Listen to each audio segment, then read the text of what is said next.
Ce petit garçon ne méritait pas ça, mais attend de voir pourquoi elle l'a fait tomber. Son collègue de travail lui demande « Pourquoi lui as-tu fait ça ?» Puis elle répond « Je voulais juste redresser ma jambe ». Par compassion, le collègue se rapproche du petit garçon pour le consoler. Mais sa collaboratrice profite de cette occasion pour sortir 2 produits suspects, et au moment où elle voulait les glisser dans le sac de son collègue, le petit garçon la voit, puis elle lui fait un geste de silence. Le petit garçon, tout souffrant, fait semblant d'accepter son signe. Puis il sort son téléphone et la filme au moment où elle glisse les 2 produits suspects dans le sac de son collègue. Ensuite, elle referme le sac comme si de rien n'était. Très chers abonnés, faites beaucoup attention à ceux en qui vous faites confiance. Suivez cette vidéo jusqu'à la fin pour découvrir les conséquences de la jalousie. Le collègue, voyant qu'on ne peut plus récupérer l'eau renversée, décide d'encourager le petit garçon pour qu'il puisse en racheter. Il lui remet de l'argent et lui dit « Va payer un autre sachet pour vendre ». Et au moment où le collègue se retourne, la collaboratrice joue l'hypocrisie en disant « Je voulais juste redresser ma jambe. Je ne savais pas que le petit garçon passait ». Le petit garçon s'en allait quand 2 policiers surgissent et encerclent les 2 amis pour un contrôle immédiat.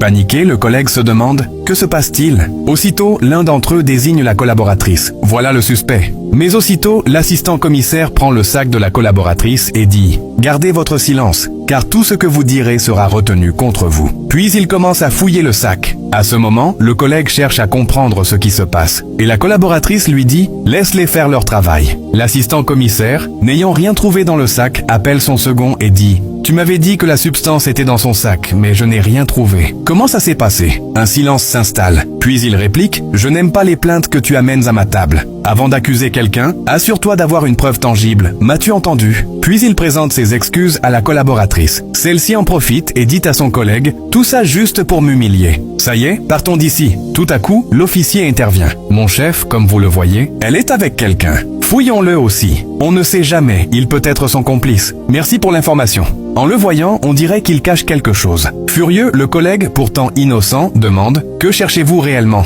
Mais l'assistant lui demande « Qui est le propriétaire de ce sac ?» Il se jette sur le sac, mais le jeune homme l'arrête. « Monsieur, nous sommes en mission, laissez-moi faire mon travail », répond l'assistant.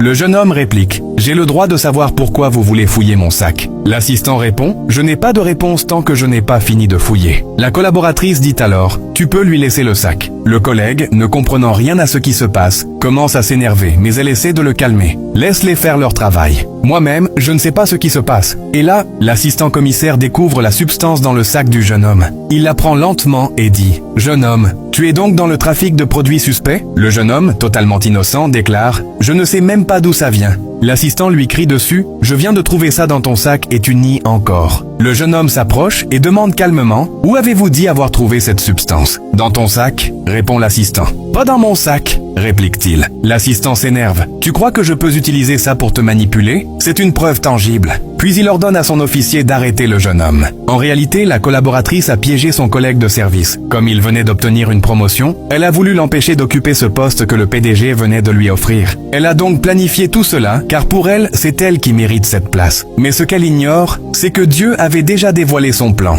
au petit garçon qu'elle avait fait tomber. L'assistant déclare fermement « Je vous conseille de garder le silence, car tout ce que vous direz pourra être retenu contre vous devant le tribunal. » Puis il ordonne de l'embarquer. Mais au moment où ils allaient partir, le petit garçon court vers eux, touche l'assistant commissaire et dit « Excusez-moi, je veux vous montrer quelque chose. » Il sort son téléphone. L'assistant lui demande « Qui es-tu » Le petit garçon lui montre alors la vidéo, celle où la collaboratrice glisse les produits dans le sac. À cet instant, tout bascule. L'assistant commissaire découvre la vérité. La collaboratrice vient de tomber dans son propre piège. Dans la vie, certaines personnes sont prêtes à nuire aux autres juste pour avancer.